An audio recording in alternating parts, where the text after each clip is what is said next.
Welcome to your Living from Vision teacher training segment number 2 for week number 2.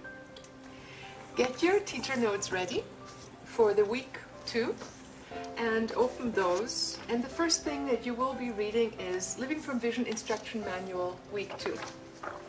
As always, you will have prepared by having an audio system with you, having set the atmosphere, maybe set up some flowers, some candles, and even if you are just doing a coaching by yourself, set up your environment to where you feel comfortable and inspired. Also, sometimes people say if you do a Skype session, even if it's by phone, get dressed as if you are going out. Next, you will want to have everybody in your class or yourself get the workbook ready for week 2, segment number 2. And we will be switching back and forth. You will be looking at the teacher notes to teach the group. And if you're doing a coaching session, just simply go through the workbook for week number 2 and review what the client had just gone through. You may want to also read the guided imageries that the client has just gone through, because these are the things that you will want to review today. As always, our group starts with a small amount of sharing, saying hello, welcoming, and then right away going into a welcoming guided imagery. Again, the guided imageries are written in these squared-in boxes, and all the text that you speak into the group, if you're guiding a group, is written in italics. So we will do always, and in telephone coaching, a check-in. A moment of time where we take time to feel what worked, what didn't work, and what did I really want. Once people have had a moment to review their week together with you, they may actually appreciate a lot more of their successes, as well as notice what isn't working. The second week, if your client has gone through it through the self-study course, went through learning from problems. So let us cover what are the general concepts that are being covered in week 2, which primarily rest on three major techniques. One is called learning from problems, an imagery technique where you dialogue with body-centered feelings, which are usually located somewhere in the auric field. People ask oftentimes, can they choose a physical sensation of pain? Yes, they can. It will guide them to the deeper layer of emotions. But when they have reviewed the week and discovered what worked, what didn't work, and what they really wanted, they do a miniature version of the transformation technique. You notice what isn't feeling good, you ask it what it is that it really wanted, and then you go into imagining and feeling what it really wanted. So this is what we'll practice in very brief steps in the exercise, what worked, what didn't work, and what I really wanted, as well as in the guided imagery, learning from problem in details. Now in the app, you will find the guided imagery called Learning from Problems at the bottom of the evening page.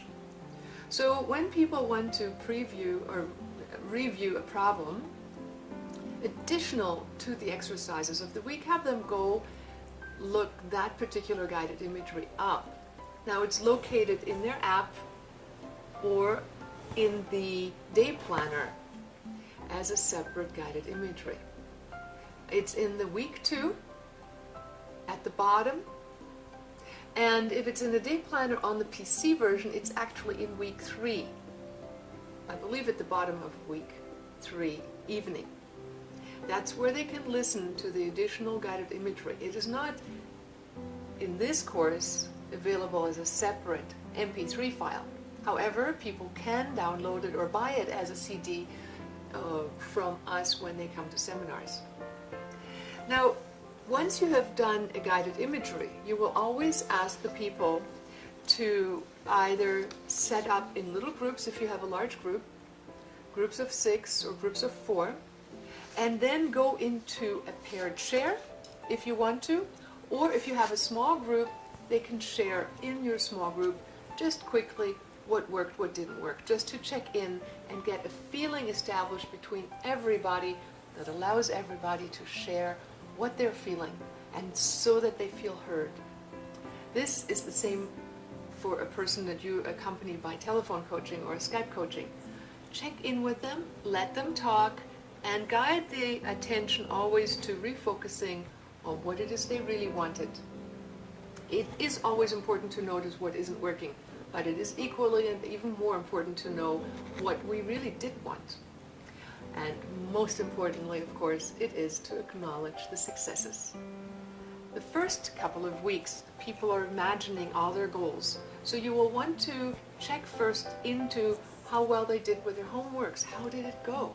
Did they do their homework? Who all did their homework?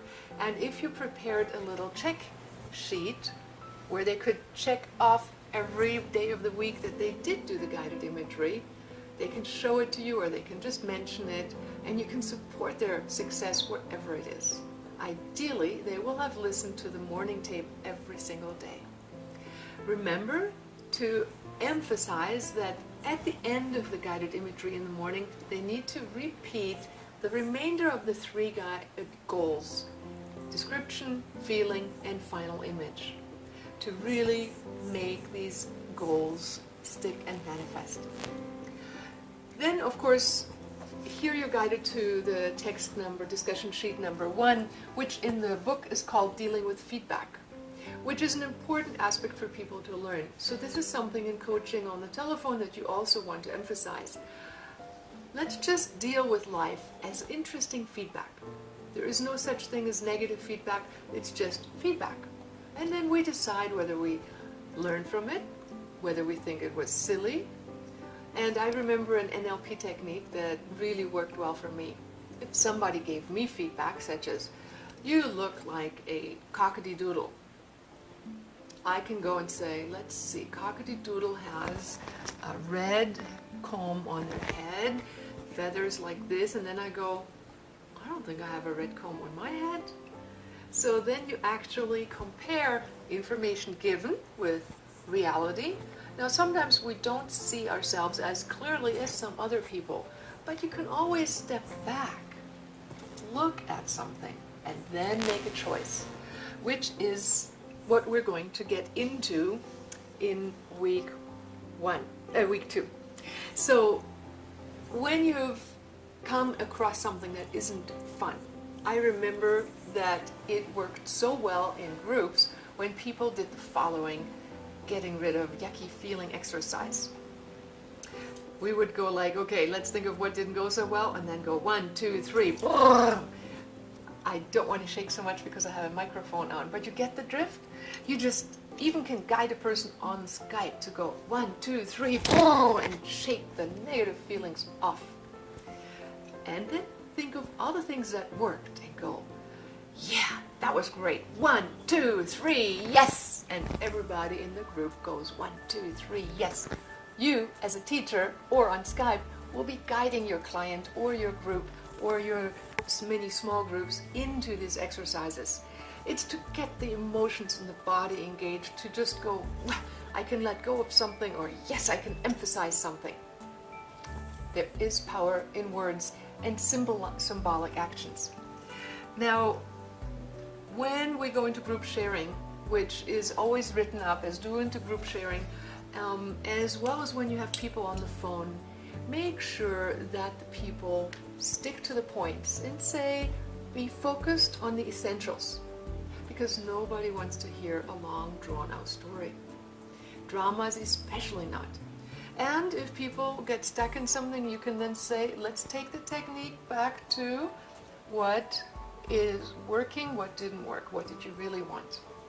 Okay, now we will be discussing then images on page 7 in your workbook, and this is after people have written down, actually we've done the discussion sheet number 2, now discussion sheet number 3. Images explains to your client what they are. Now when you've had a client who's already done the self-study course, you will go and repeat again the concept of that much of the thinking happens in our emotional body. Especially undigested things stick in our emotional body which we typically feel in areas of our energy body.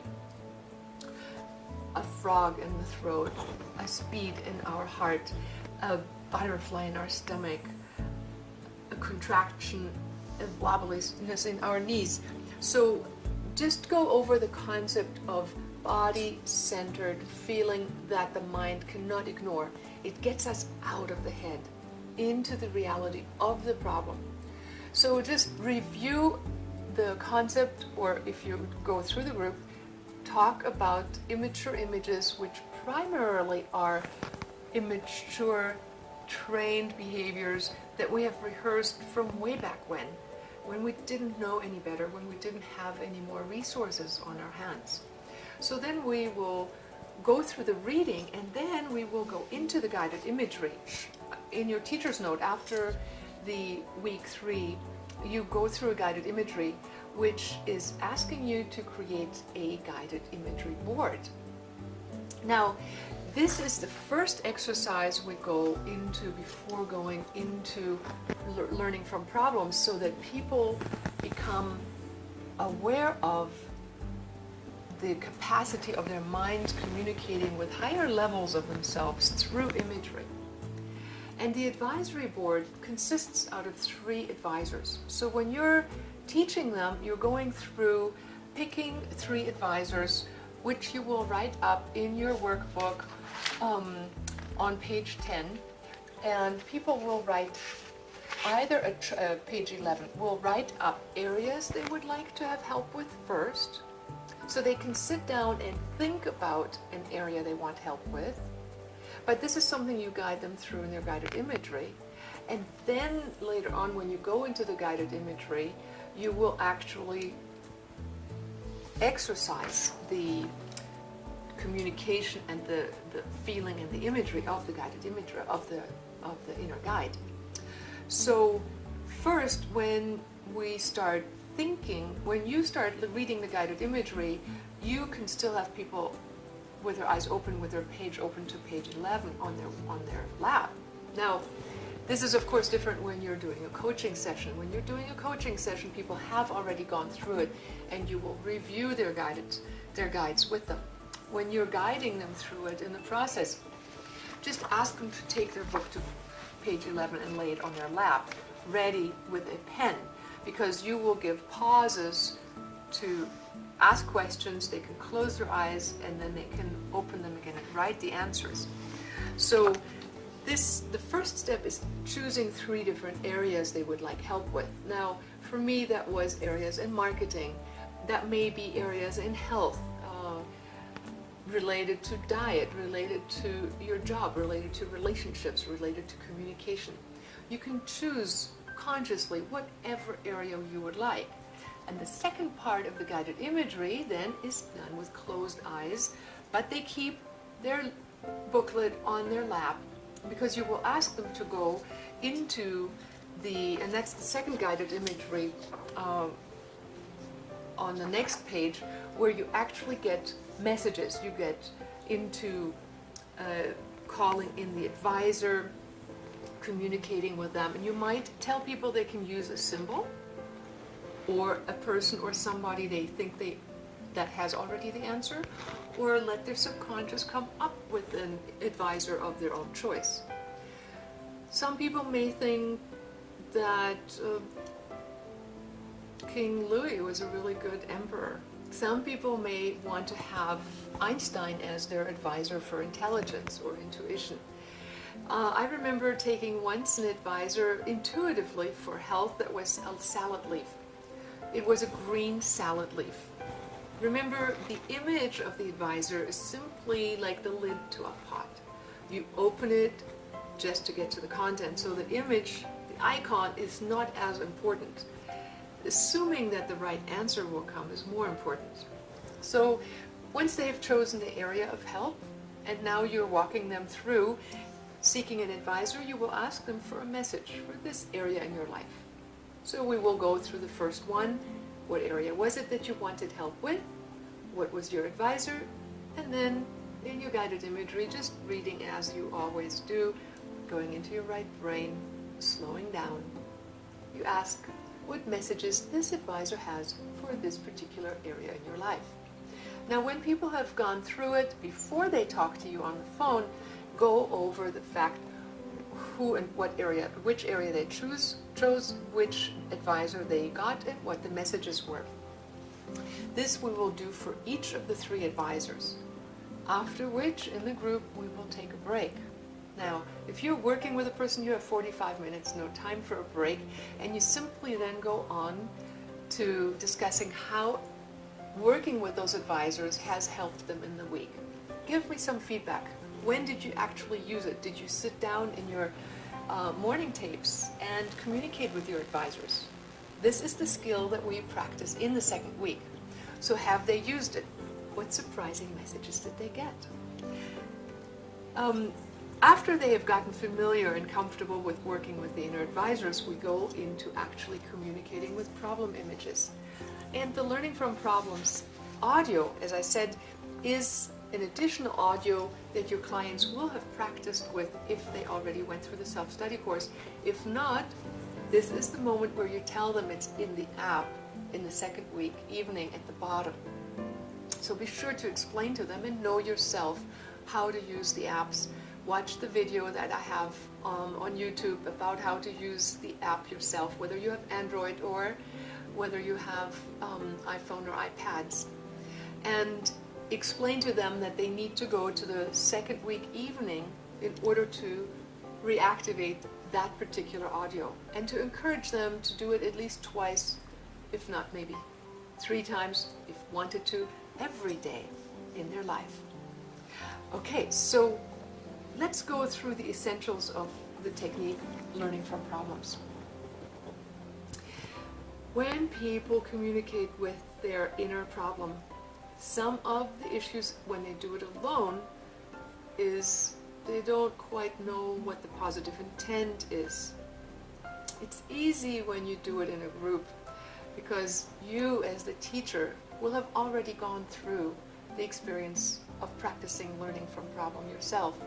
Enough so that you know negative experience always wants something positive.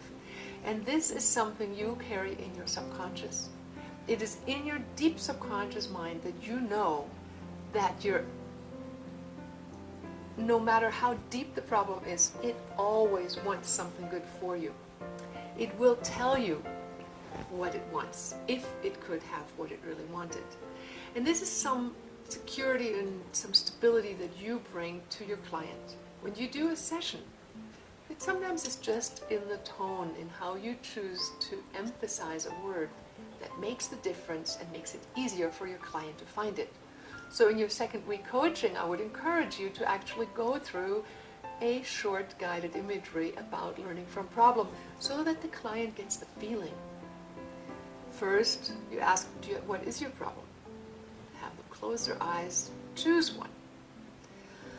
Thinking about that problem, where do they feel that in their body, or where do they feel something in their body when they think about it? Now, some people are more in touch with their bodies than others, but typically the feelings are in some of these major chakra centers.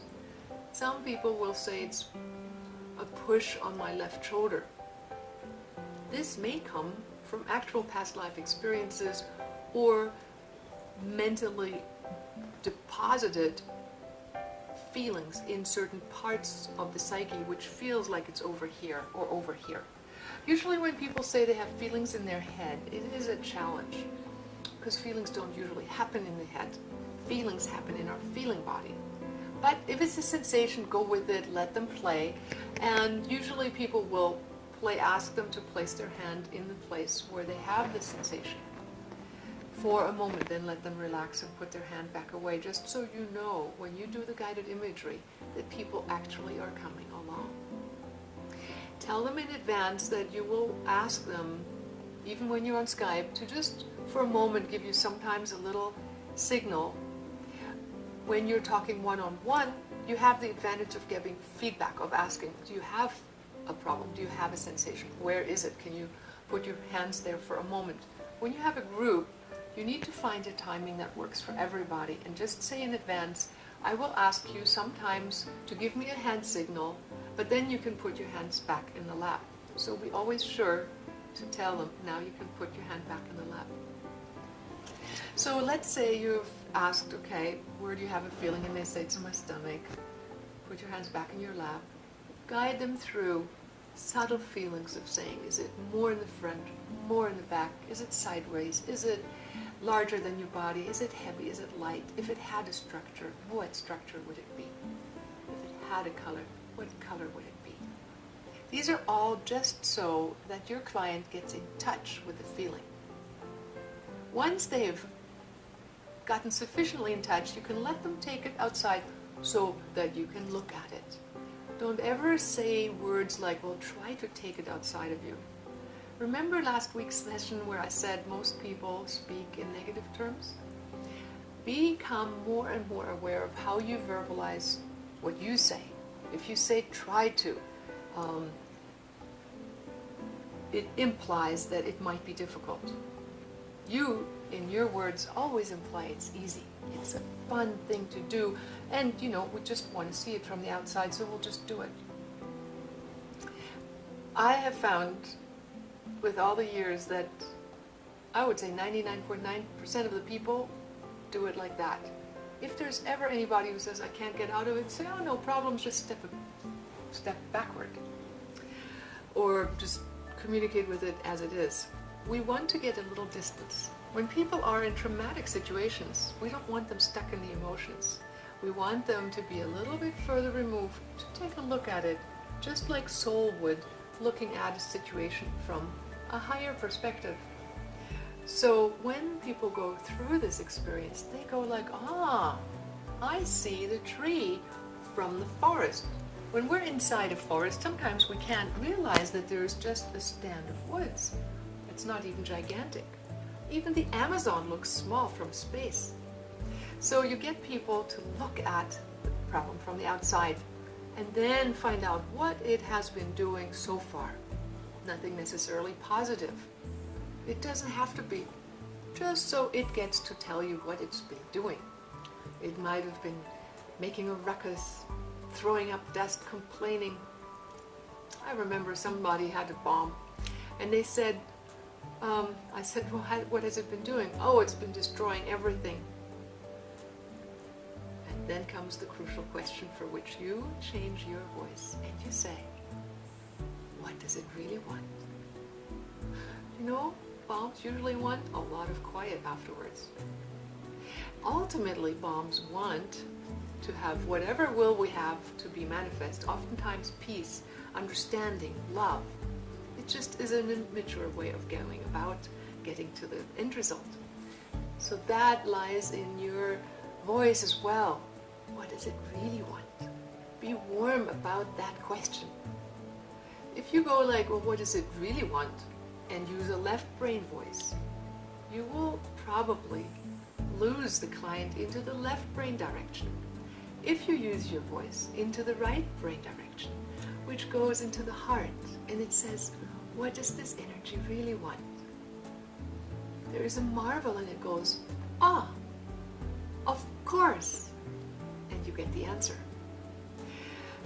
Then we have found over time it is really good to let that feeling of this fulfilled feeling flow through the person for a while, touching all the cells, activating the DNA, and impregnating the whole energy and body structure with that new feeling.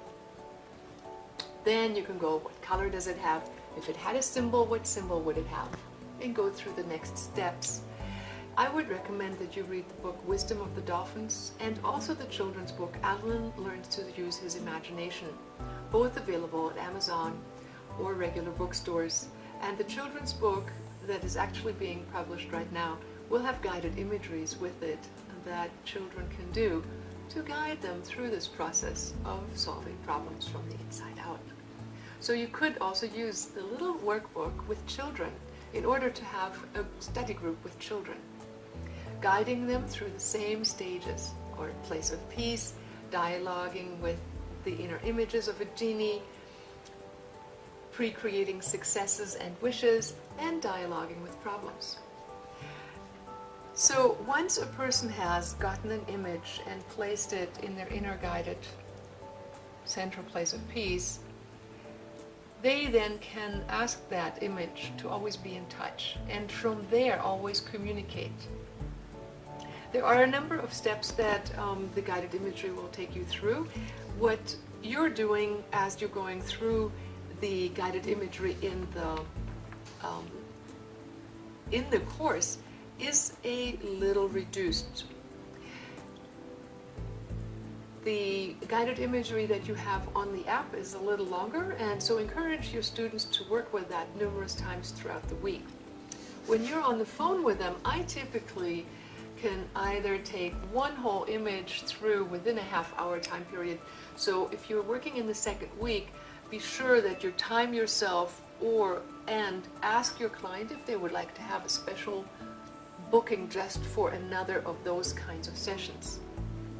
So make it a shorter version in the review of the second week, and then say they can call you if they would like a one-on-one session, if working with a tape is not sufficient. So then once they have done the guided imagery and shared with their partner about their problem, their learning from conflict exercise, and realized that there was a pearl of wisdom within the uncomfortable experience and that they are actually feeling better. This is if you're having a group, or if you can then wrap it up and say, so how does it feel? And make sure you go with them in your own guided imagery into that heightened state. They come to realize that they don't have to worry so much about negative experiences. Remember, in the first week, you had gone through the exercise Stop, Look, Choose. Now, it was close to the end of the segment where you practiced that if something isn't going the way you want, you simply stop. You look at it and you choose. It's like I said, the condensed version of having a tracking process, of this imagery transformational process. So when people simply are in the middle of their daily life and they can't take the time out, remind them of that stop, look, choose technique. Some people have told us that it is the most powerful technique they have actually ever learned to use in their daily life. Take yourself out of the movie, out of the drama. Look at what is going on. And this feels good whether one has a problem or not. Step back and look at the world you're in. It takes your soul into the observer mode. Instead of being identified with the personality, you now step out, and appreciation and gratitude flood our heart more easily in that state. So encourage your people to practice as often as they can. Stop, notice what's going on within you. Just witness the feelings. There's anger, there's hurt, step out. Nothing is as valuable as feeling good. So step out of the feeling for a moment and go, what do I really want? And then generate in a quick moment the end result of what you really want. So learning to shift either through this lengthier process of learning from problem, or the shortened version which we started introducing in the first week of Stop, Look, Choose, which they can do anytime, or going, what did I like, what did I not like, what did I really want, are all methods of shifting into a positive end result mindset. Now be sure you also practice that in your daily life. Become the living example. Make your life a vigilant place of becoming a brilliant diamond. Every word you speak, every thought you have, focus it in a way that if you had a genie that listened to every single thought of yours and wanted to say yes to you, could say yes to everything that you say or think. And if ever you run a little show, stop, look, go, do I really want that? What do I really want? Choose and enter that state simply by moving on and into where you really want to be. That takes argumentation time between husband and wife down to split seconds. You focus on what is essential. You focus on what it is you really want to say. Of course, we have to learn to get over our pride, our ego, our hurt, and our primal reactions. That's why it is good sometimes to just take a breather, take a step back, and relax. And then refocus your mind into the energy field of what it is you really want to express. Now let's move to the last part, the discussion sheet number 5. Actually, we have, before we end the course, discussion sheet number 5 called cycles. It's a very important aspect of life to realize that things come in cycles. They have a beginning, they have a maturation time period, and they have the fruiting time period, and they have the dormant stage, just like life does with fruits and seeds and everything. We don't have seed to fruit to seed within a split second, although of course we can speed things up with a focused mind, but time is here so that we have duration and experience and are able to experience and cherish manifestation.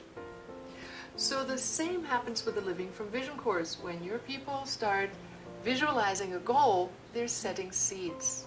They need to water them with attention, with guided imageries, with energizing choices. Then comes the germination time period. That's the time period that looks like it's mighty small, my oak tree. Remember, it will be big. And remind your people of it. Remind your student, your client, of the fact that your little small seed needs to germinate in order to one day become a big tree or full of fruit.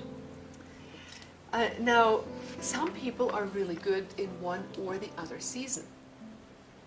It depends sometimes, I think, on the cycle of year they were born into. However, we all have our strengths and our weaknesses, usually in one or the other area. Some people have a hard time once they start beginning something to see it through to the end, and they keep sowing seeds, never growing a family, never growing the fruit out of the tree because they forgot to water it. Now, there are people who are really good at watering and tending it, but for some reason when it comes harvest time, when it comes to harvesting, they're gone and up again to sow another seed somewhere else.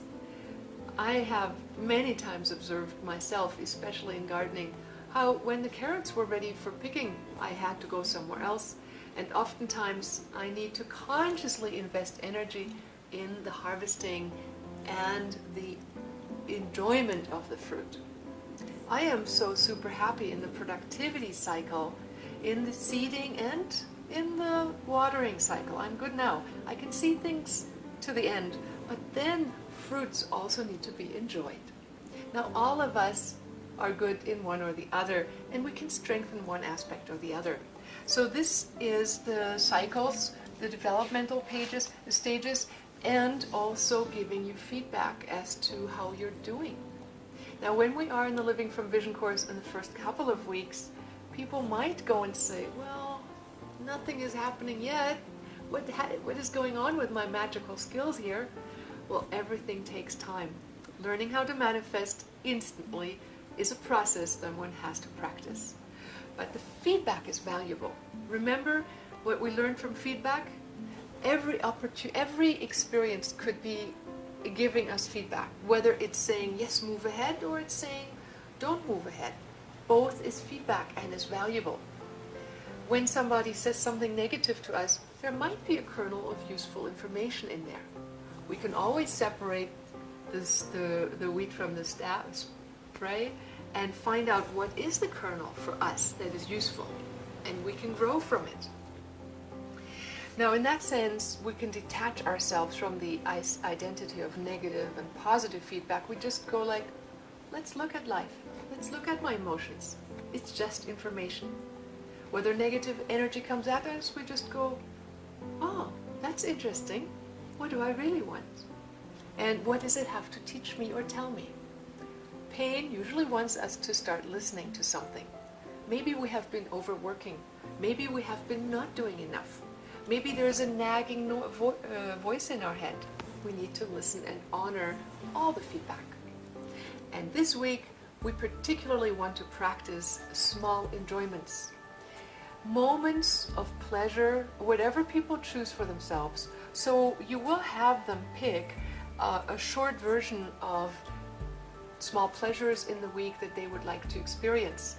And you have them focus on symbolic gestures, which could be a mini vacation in the garden, simply looking at a flower to remind ourselves that we enjoy beautiful moments of silence and appreciation. So the course will guide you through that, and when you do the coaching via phone or Skype, ask your client about how they're doing with these small gestures of enjoyment, small gestures of appreciation. These small gestures are aimed at redirecting the attention towards the ability to focus on what is working and to already gain positive feedback. Because in the first couple of weeks, we're still looking at such small seeds. Some people, of course, will after the third week already have gangbuster results. Like I told you, the guy who got the car in the third week, the guy who got the $700 in the first 3 weeks, that was in the third week he got it. Many people have gotten major results already within it, in the middle of the week, training exercise.